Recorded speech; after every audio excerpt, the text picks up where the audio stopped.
Hey, what's going on, Who That Nation? It is yours truly, TJ Jones, the host of the State of the Saints podcast. And good morning to you, because I am recording this video and doing it live for those that are watching it live. I'm doing it on a Monday morning. And I want to say thank you for checking this out, taking the time out of your day, even of the night, to check out this video. I wanted to go ahead and get ahead of the curve, because I know that my inbox and my emails are going to be flooded with this question. So I just thought that, hey, what the heck? I might as well go ahead and talk about it.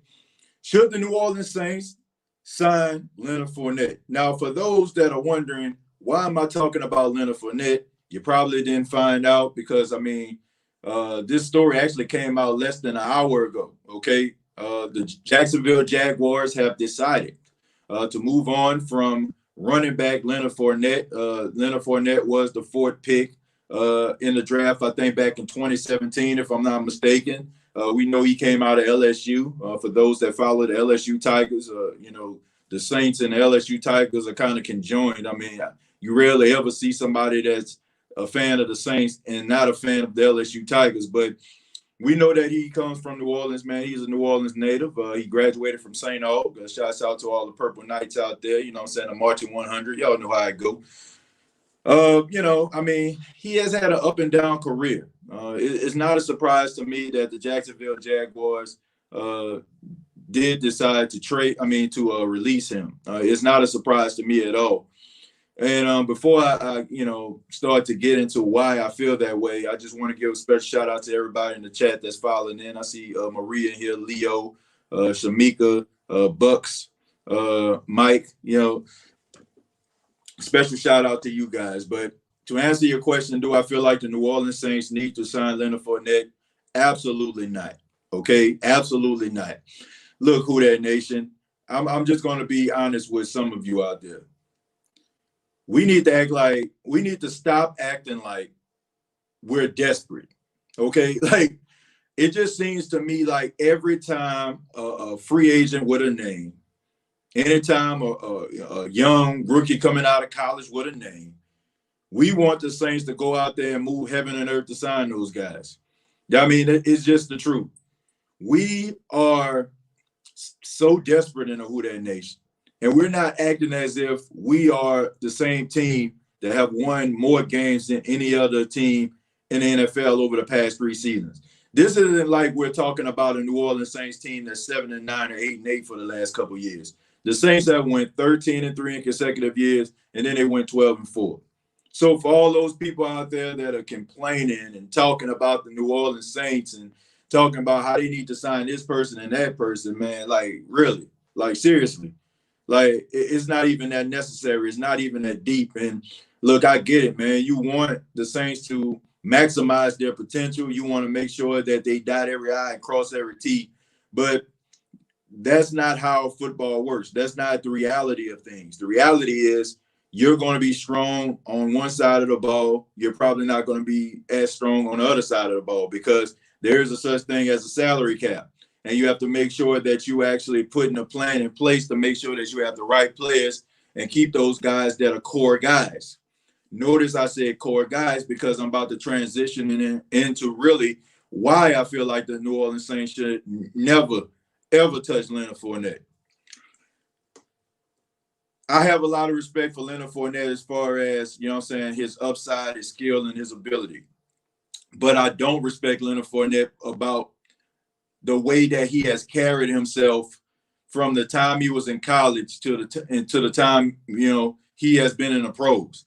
Leonard Fournette has been lazy. He has been lazy. He has been disrespectful. He has been a guy that has been a team killer. He has been one of the main reasons why the Jacksonville Jaguars have not been back to the AFC Championship game since they played the game against the New England Patriots. And like I said, I know a lot of people out there, you probably know Leonard Fournette personally. You probably know him. You probably seen him walking around. You probably seen him grow up. And you probably have an emotional investment in him. But I do have a problem with people that have all the talent and ability and skill in the world and they don't utilize it. You look at somebody like Leonard Fournette. I mean, this guy's like 6'1", 6'2", about 240 pounds. This guy has not been in shape since he's been in the league. He has not really lived up to the expectations. I mean, you're a fourth pick in the draft, and he has not done what a lot of people would think that he would do. Like when you think about the top running backs in the National Football League, he's nowhere in the conversation. And it's sad because he has been one of those guys that have been the topic of conversation coming out of college to be the next Adrian Peterson. And when you look at somebody like Adrian Peterson, the fact that Adrian Peterson came out of Oklahoma and was arguably one of the best running backs we've seen in years. And he not only lived up to expectations, but he exceeded expectations. That guy he's a leader. That guy is a guy that you can say, man, that's the type of running back I would want my son to be like if he plays sports. That's the type of running back I aspire to be if I play that position. I don't get that from Leonard Fournette. Leonard Fournette has phoned in a lot of games. Leonard Fournette, I can go back to the time at LSU when they played in games against like Alabama, and it was Derrick Henry on one side for the University of Alabama, and it was Leonard Fournette. Leonard Fournette made a lot of business decisions in college, and he made a lot of business decisions in the pros too. I just feel like he just wouldn't be a good fit, okay? And I feel there's a such thing as you need locker room leaders, you need locker room peace, so to speak, okay? You need guys in the locker room that are good core guys that you don't have to worry about or that are going to be in the news, that are going to be causing division inside of the locker room. And that's what I get out of Leonard Fournette. And look, I know Leonard Fournette, he is just as talented as all the other running backs in the league that are being mentioned, the McCaffreys, the Derrick Henrys, the Alvin Kamaras, the Ezekiel Elliott's. He is that type of talent, okay? He deserves to be in the upper echelon. You know what I'm saying? I will even throw Saquon Barkley up in there as well. But he has not lived up to expectations. And people can get mad all they want to about, you know, what I'm saying, but don't take my word for it. Just go look at the timeline. Go look at the timeline. But I'll say it again, and I'm saying it with my whole chest. We need to stop acting like we desperate in a Who Dat Nation. Every time somebody goes out and get cut, somebody get released, some free agent with a name, all of a sudden we need to sign him. We need to sign him. Like, come on, man. The Saints are 13-3. Knock it off. The Saints only just needed a few pieces in place in order for them to get over that hump. And a lot of the time where the Saints couldn't get over the hump, some of the guys that are coming back this season weren't there. There was no Sheldon Rankins. There was no Marcus Davenport. That's why, you know what I'm saying, I don't understand the fact about us trying to go out here and get Jadeveon Clowney, trying to get all these other free agents out here who we don't have the money for. And if you follow something I like to call a salary cap, we won't even be having these type of conversations. A lot of you probably play Madden and you probably turn the salary cap off so you can get whoever the hell you want. But it don't work like that in the real world, in the real National Football League. There's a salary cap. And how can you fix your list to say, oh, the Saints need to go out here and get this guy when my inbox and my you know what I'm saying, my emails have been flooded with, are we going to sign Ramczyk? Are we going to sign Williams? Are we going to sign Kamara? Are we going to sign Lattimore? So think about that the next time we're having these type of conversations, but absolutely not. I would not sign Leonard Fournette. He is not my cup of tea. And I feel like this should be a wake-up call to him and realize that, you know, the NFL, you know, there is a abbreviation out there and it stands for not for long. And Leonard Fournette, I mean, he's trying to make it off what he did at LSU. But the reality is, man, you know, nobody gives a damn what you do, you know, when you come to the NFL. Nobody cares what you did when you were in college. But if you want to be honest with yourself, you know, Leonard Fournette, he did show flashes on the field, but he wasn't just this super dominant running back in college. I mean, yeah, he ran over Ole Miss, okay, but who doesn't run over Ole Miss? You know what I'm saying? Where were you when the games mattered most?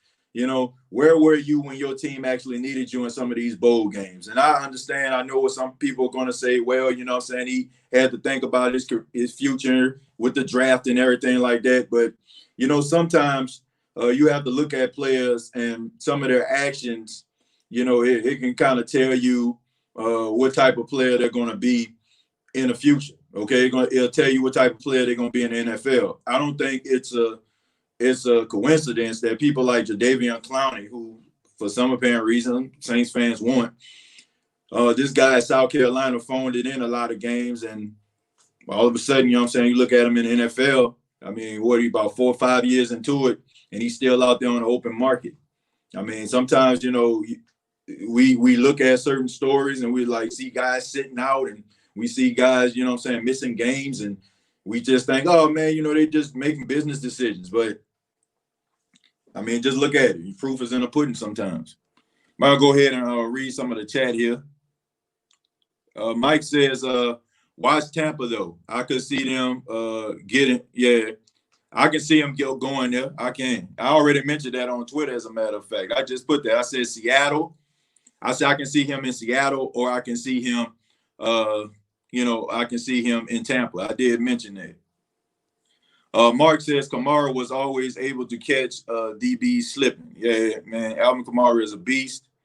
I'm sorry, my hand in the way, folks, but I'm using my phone. So let's see. It's all about entertainment. The Saints should stack the deck and sign the man. I totally disagree with that, but I mean, you're entitled to your opinion. You know, I mean, why would the Saints end up getting a guy for the last couple of seasons been hurt?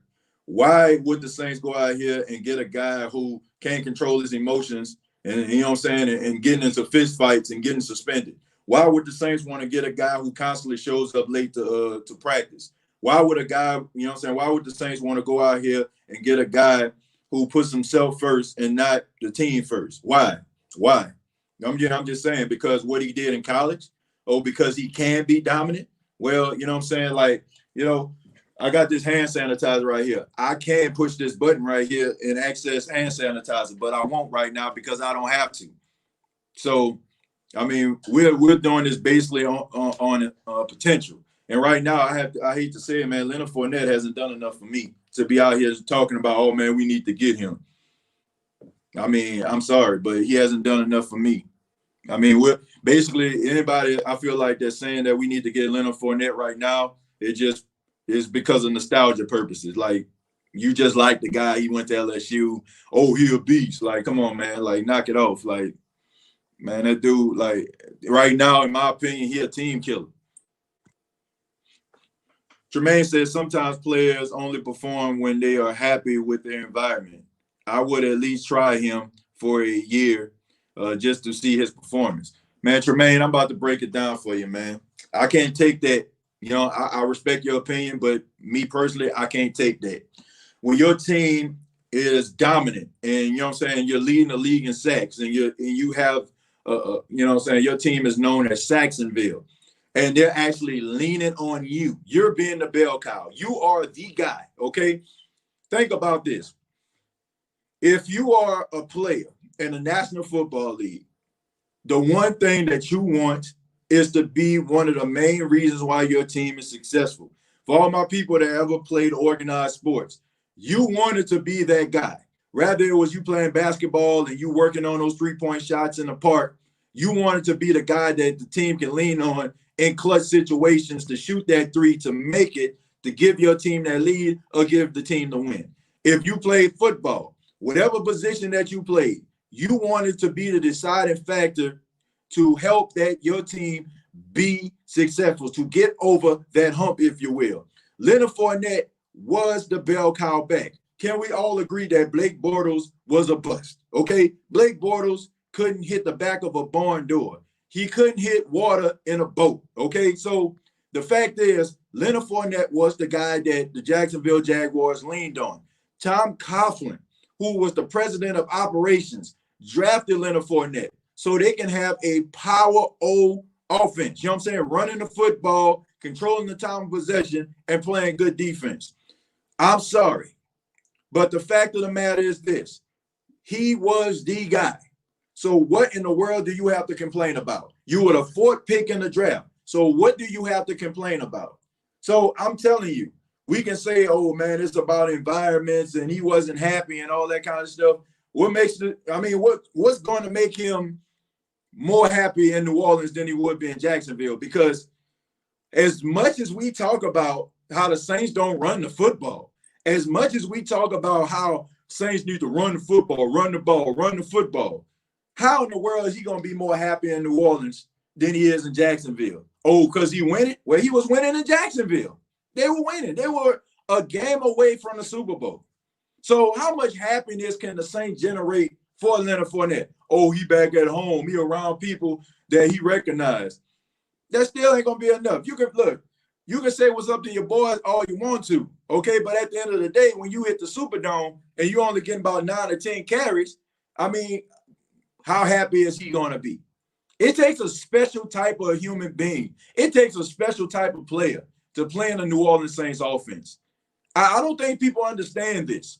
You might have 120 yards one week and then have 19 the next. You might rush for 110 yards one week and have 23 yards the next. How happy can you think a guy like Leonard Fournette, who I see as a guy that wants to be the center of attention and wants to be that integral part to a team's success, how happy is he going to be in an offense where he barely is going to get the football? So Jermaine, you know what I'm saying? I understand what you're saying. I feel you. You're entitled to your opinion, but I'm saying I don't know if New Orleans will bring him the type of happiness that a team that was willing to give you the ball 20, 25 times a game to prove to the NFL, to prove to all the sports media people out there that you are the guy, and you have not lived up to expectations. So I'm sorry, but I don't think that's what it is. Jerry says, remember the Joe Burrow Express. That didn't happen. Same with the Fournette Express. Same scenario. Yeah. I don't know, man. I just feel like a lot of things with Leonard Fournette, I mean, his whole entire career, his whole entire life, he has been catered to. And maybe, you know what I'm saying? I don't know. Like, I'm sensing a lot of Vince Young up in this thing. Like, I'm serious. I'm sensing a lot of Vince Young. You know, like Vince Young, I mean, lived in a Houston area. People singing his praises. Oh, Vince. Oh, Vince. You know what I'm saying? He go to the University of Texas and single-handedly bring a national championship to Texas, beating the USC Trojans. Oh, Vince. Oh, you know what I'm saying? He ended up getting drafted. You know what I'm saying? Going to the Tennessee Titans. People bowing down to him. He was Rookie of the Year. Just like Leonard Fournette. You know what I'm saying? He wasn't Rookie of the Year, but he had a really good season. And then all of a sudden he just fell off the face of the earth because people started to criticize him, because people started to hold him accountable for some of his actions. I'm sensing a lot of Vince Young here.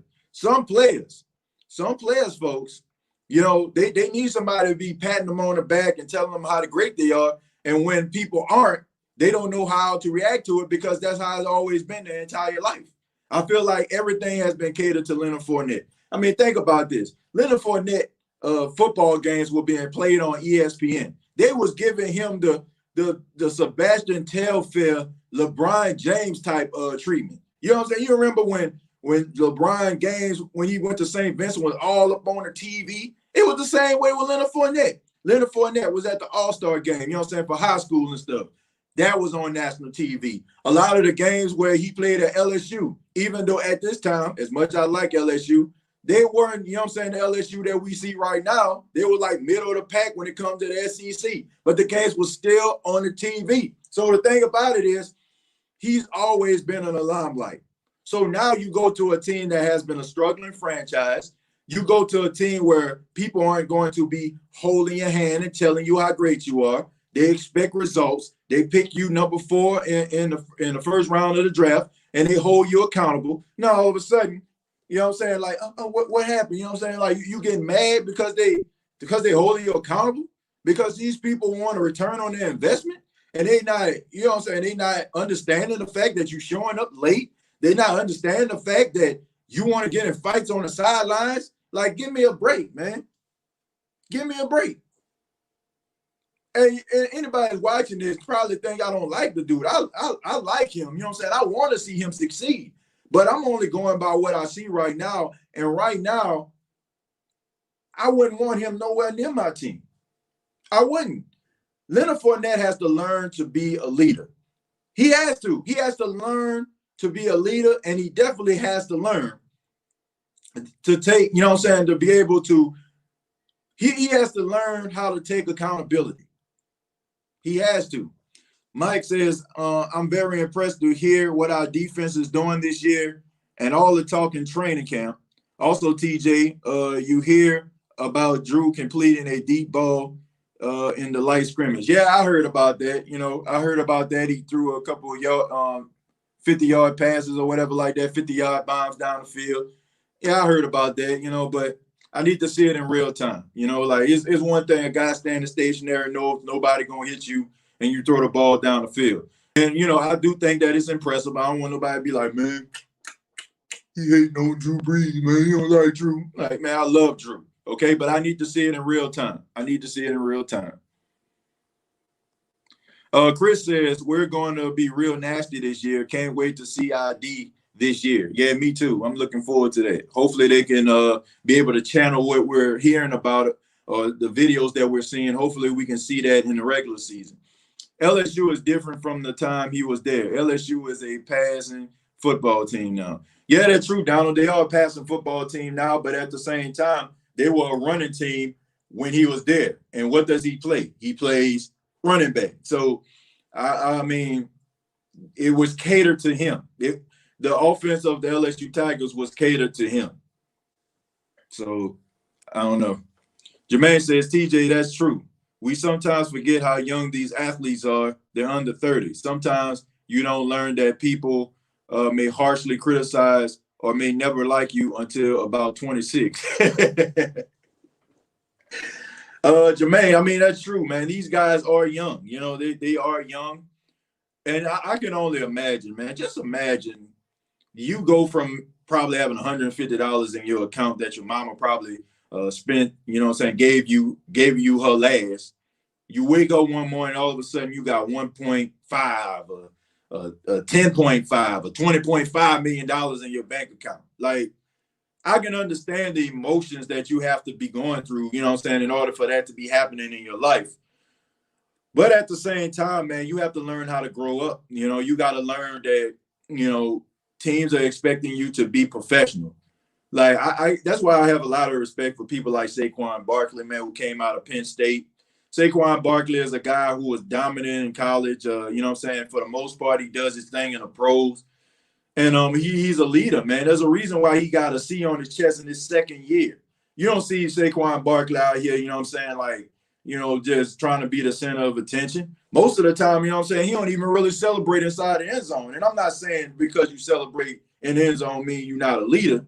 What I'm saying is the guy, understands, like, he has to be the leader. He understands that, he don't have to be the center of attention, that he can't be a team player and stand out at the same time. So I don't know, man. Some of those guys come into the league learning that or have learned it already. And then you got other guys who still got that look at me type mentality and want to floss and flex on everybody, which, eventually, hopefully, they kind of cool down from that and realize that you don't have to do that in order for you to be noticed. Donald says, Leonard Fournette is a down hard running back, not pass catcher, great power back like a truck. Yeah, that's why I feel like he needs to go into an offense that is going to cater to his skill set. And also he needs to go into a locker room where they already have leaders. See, this is the thing about the Jacksonville Jaguars. Yeah, they had great guys and NFL man of the years like Calais Campbell. But, besides Calais Campbell, who else did you have in there? A lot of those guys were young. They came into the league at the same time, and they're learning to be professionals. They're learning to be professionals at the same time. So you don't have a guy that can kind of help you through the process. Who is Leonard Fournette going to look at? TJ Yeldon? Like, who is he? Honestly, he's the reason why, like TJ Yeldon is the reason why Leonard Fournette is there because, he can't really do his job fully. So who can they really lean on when you got all those young players on the team? If you look at the way that the Jacksonville Jaguars have restructured their team over these last couple of years, the people that have been in the news, the most outspoken people, the cast of characters that they have, none of them are still there. Jalen Ramsey is gone. I think Ngakoue is gone. You got Leonard Fournette gone. These are the guys that have been the usual suspects when situations have been going down in Jacksonville. These have been the guys that have been in the news, and they have gotten rid of those guys. And look no further than the Saints a couple years ago, right? The Saints had a toxic locker room. Do y'all understand that? Who that nation? The Saints had a toxic locker room from Junior Gillette, from Brandon Browner, from Brandon Cooks. You know what I'm saying? Like all those guys that were in the locker room causing trouble, you know what I'm saying? Causing whips. It got to a point, if you go back, I encourage you, check it out on YouTube. Go look at Drew Brees on the Rich Eisen show. Talk about how he thought about retiring after the 2016 season because of the locker room and the bad apples in the locker room. Like, go back and look at it. Don't take TJ Jones' word for it. Go look at Drew Brees, the leader of your team. I go back to say this. You need a balance in the locker room, folks. And when you have a bunch of young guys learning to be professionals together, that's a recipe for disaster. That is one of the reasons why I am happy that the Saints actually restructured their locker room. And if you look at the Saints locker room, it's almost like a revolving door of leadership that is taking place here, right? So let's just say, for example, when Drew Brees retires, you know you have a leader like Demario Davis. Why? Because when Drew Brees was hurt for 5 weeks and he wasn't around the team, who was in the middle of the circle? Talking about we prowl, we eat, we kill. It was Demario Davis. Who was taking over leads in the interviews? It was Teron Armstead and Cam Jordan. You have to say that you have to be proud. You got to be proud at what you feel the New Orleans Saints is going to be in the future from a leadership standpoint, from an accountability standpoint. You know, once Drew Brees decides to hang up the cleats, you got Demario Davis. You got Cam Jordan. You got Teron Armstead. You got emerging Michael Thomas. You got emerging, you know what I'm saying, Lattimore. You got guys that are starting to learn how to be leaders, that are falling into that leadership role. So once Drew Brees is gone, you got another guy that can step up, and so on and so forth. The Saints have built a chemistry and you know what I'm saying, and a kinship inside of their locker room that the Jacksonville Jaguars wish they could have. Doug Marrone had to get rid of those guys because his message was going on deaf ears. Because those guys were not team guys, in my opinion. They were me guys, okay? And when they look at a team like the Jacksonville Jaguars, they look at a team that has been a struggling franchise over the past 15 years, and you drafted me. So I, not the team, so I can change the culture of the team. And when you have guys like that in your locker room, it's only a matter of time before you're picking in the top 10 in the draft. So that is the main reason why I'm saying this, folks. It's not always about talent and skill. It's about what type of human being you're bringing into this locker room. Because you can have all the skills in the world, but it's only a matter of time before those apples inside of that locker room start spoiling the bunch.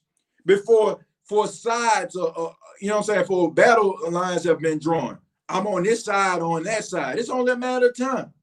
So why cause yourself that type of trouble by bringing people like that into the locker room? Save yourself the time. Save yourself the drama. Period. You have to get the bad apples out to have a great team. That's true. William, I mean, you hit the nail on the head, my brother. You got to be able to get rid of those bad apples. Like, it's not always about talent. It's not always about that, folks. Like, I mean, there's so many guys that are talented, man, but they can't get out of their own way. They can't get out of their own way from reaching their full potential. Okay? You got to be able to be a leader. You know what I'm saying? Teammates are going to have to be able to tolerate you. And everybody, you know what I'm saying? Like, everybody got an ego in the NFL. It's true. All of them got an ego. Anybody say, oh, man, you know, this person, man, they unselfish. Man, please. If you're great, you're selfish. You know what I'm saying? You may not be selfish to a point where, you know, you dismissing the media or you dismissing your team, but you have to have a level of selfishness in order for you to be great, but you got to be able to channel that selfishness. It can't be about you all the time. It got to be about the team first. Okay? I mean, it's okay for you to be selfish when it comes to wanting to be great for, you know, like, I mean, you hear all the time about the, you know what I'm saying, some of those great players, you know, how much they have to sacrifice some of the things in their life, whether it be relationships, You know what I'm saying? Rather it be time spent with their friends, you know what I'm saying? Because they're working out or they trying to do those little things to get themselves to that elite level. There has to be a level of selfishness, but it cannot be the type of selfishness where your teammates just despise you so much that they don't even want to be around you.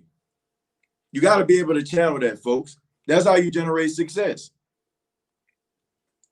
Tro says Pelican Nola was going to have the number one pass defense when we signed 800-year-old Champ Bailey. Right, man. I mean, nostalgia, nostalgia. Wow, John Thompson died. I missed his commentary on the game. Yeah, TJ, man, rest in peace to former Georgetown Hoya coach John Thompson. Man, we all know, especially if you grew up in the 90s, you know what I'm saying, the mid 80s and stuff like that, like you knew what John Thompson actually meant to college basketball as well as, African Americans, man. Like to see a guy that looks like us perform at a high level, teach these basketball players how to be men. I mean, we all know about some of the great players that he had, on his squad. I mean, we know about people like Patrick Ewing. We know about Allen Iverson, man. I think, if I'm not mistaken, I think Alonzo Mourning played for him. I mean, you had like so many other great players that were out there that he inspired, man. If they didn't end up going to the NBA, they end up being coaches. So John Thompson is a guy that a lot of people respect, and he's definitely going to be missed, because he was an incredible coach and even an incredible human being for everybody that talks about him. So definitely, man, definitely rest in peace to John Thompson. Great coach. What is Leonard Fournette disconnect? Is he wanting more money? Is he wanting an already winning organization? Is he wanting a different offense? Is he critical over teammates or coaches? You know what, Jermaine? I don't know. I don't know what his problem is. I really don't. I don't know what his problem is. I don't know, man. This is just me, okay? This is just me. I don't feel like there's any greater feeling for a team to draft you and you go into a struggling franchise and they're drafting you with the highest draft pick they have, okay? The fourth pick in the draft. They are choosing you to change the narrative about what people think about Jacksonville Jaguar football. I mean, me personally, man, like I would wear that as a badge of honor. And I definitely would try to do everything in my power to be that catalyst for change. I mean, I don't know, man. Like, that's just me. But sometimes people don't look at it that way. They look at it like, man, they need me. Like, man, y'all want nothing without me. They go David Ruffin on you. You know what I'm saying? Like, for those that never checked out the Temptation movie, David Ruffin was a guy that the Temptations end up signing to them once their lead singer got into it with one of the people inside of the group, right? And David Ruffin came in. And when David Ruffin came in, they got their very first number one hit in My Girl. Then all of a sudden, David Ruffin just lost his mind, started telling them it's about me, started showing up late, wanting the spotlight on him.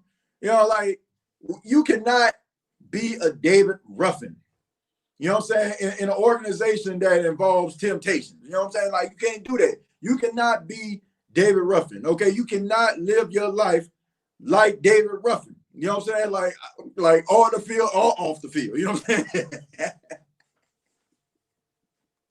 But seriously, man, like you cannot have this like type of arrogance about you, like it's all about me. You can't. It's not gonna happen, man. Like you're not gonna win anything. It's a great honor for a team to select you that high. And I don't know. That's just me. I guess it's just the pride in me or whatever. I don't know. Have a question, TJ. Why Malcolm Jenkins and Alvin Kamara not practice or they think about sitting this year? Nah. It's nothing like that, Mike. It's nothing like that. You guys understand. Malcolm Jenkins is old. You know what I'm saying? Like if you want to like look at football years, he's old, man. And The Saints want to make sure that, they're careful with him. And the thing about Malcolm Jenkins, this isn't like you're talking about Saquon Hampton or something like that, a guy who needs reps in order for him to get better. I mean, he's a quick study. Malcolm Jenkins is a quick study. I mean, I don't think there's an offense that he hasn't seen.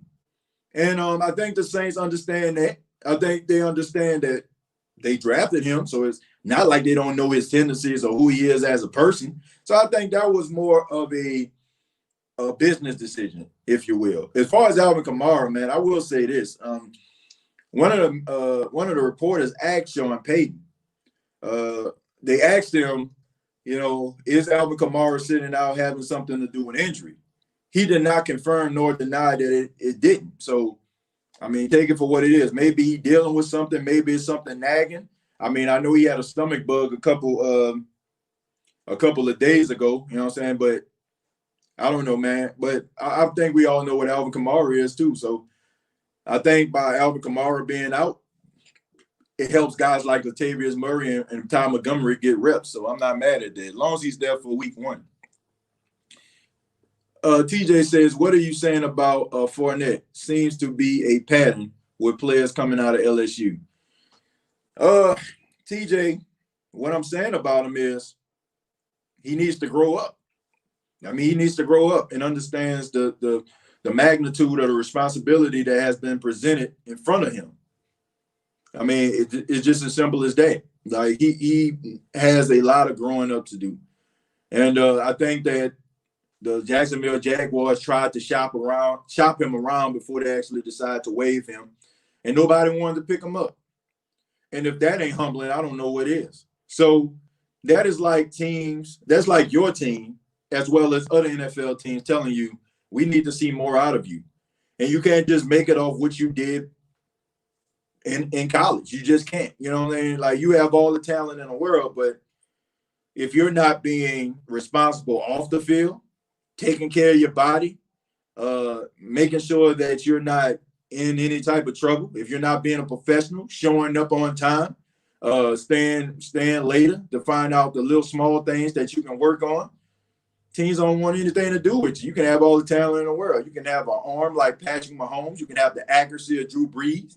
You can have the tackling, breaking ability of a Derrick Henry. You can have the elusiveness of a Barry Sanders. You can have the hands of a Michael Thomas or Larry Fitzgerald, but if you're not doing the little things to keep yourself in that position, teams aren't going to want to have anything to do with you. So this is a wake-up call for him.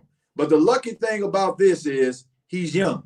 So he still has an opportunity to change the narrative about himself. I mean, we've seen this with Von Miller, right? Von Miller was one guy who was getting in trouble off the field and not being a professional. And then, he ended up, having to have a conversation with some veterans and stuff like that, and what is expected out of him.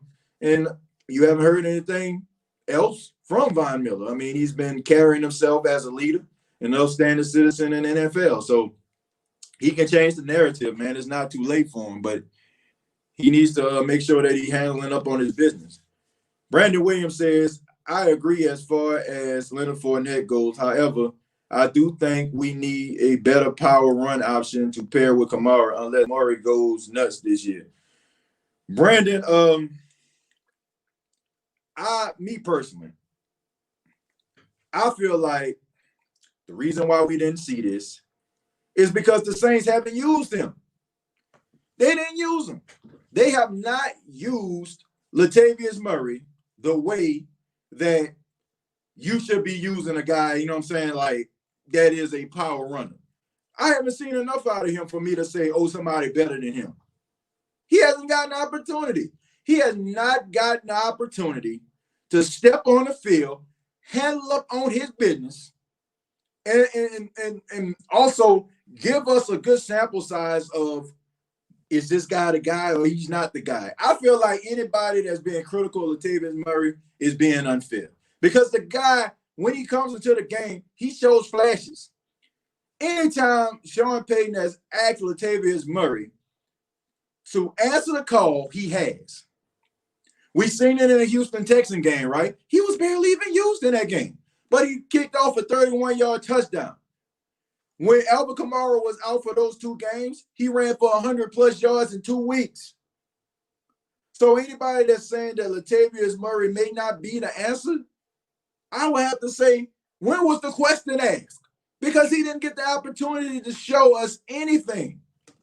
If Latavius Murray was to be a part of the offense, if he was to go out there and be a part of the offense, and he got to a point where, he wasn't doing the job, then we can be like, man, I think we need to go another route.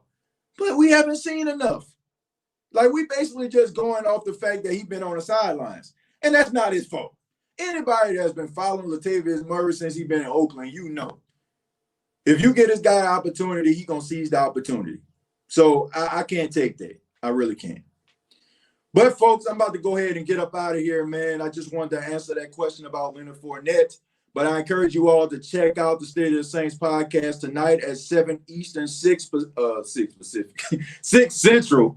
Of the State of the Saints podcast, we'll have a special guest, NFL Network reporter Steve Wyche will be on the show.